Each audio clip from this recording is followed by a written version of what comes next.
Eu sou apenas um qualquer, bebendo por mulher nos bares da cidade.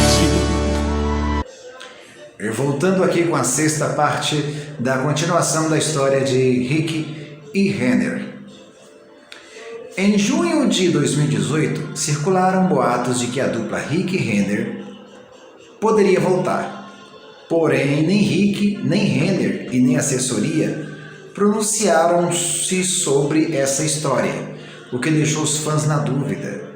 Esse suspense continuou até o dia 12 de agosto de 2018, quando, para a surpresa de todos, Rick e Renner anunciaram oficialmente a volta da dupla no Domingão do Faustão, e assim divulgando a turnê Seguir em Frente, que deveria durar 2 anos e que está percorrendo diversas cidades do Brasil.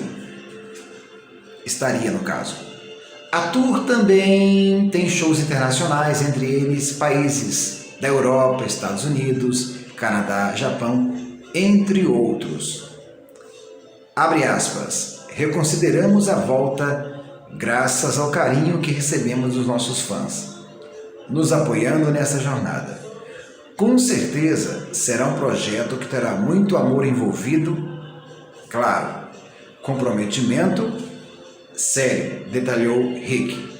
O projeto trouxe um CD com 17 faixas regravadas, com os maiores sucessos da dupla Rick e Renner, e uma canção inédita, Como Assim, de autoria de Rick, gravados com a releitura acústica, então os clássicos Ela é Demais, Nos Bares da Cidade, Filha, Só Pensando em Você, entre outros. Essa aproximação fez bem para nós, pois não há mágoas, estamos unidos e juntos.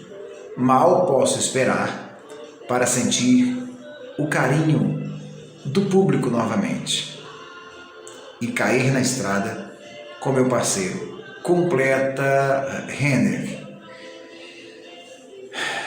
É isso aí, gente. E essa é a história da dupla Rick e Renner, e a gente vai parando por aqui e dando mais uma sequência à 7ª próxima parte. Um abraço a todos.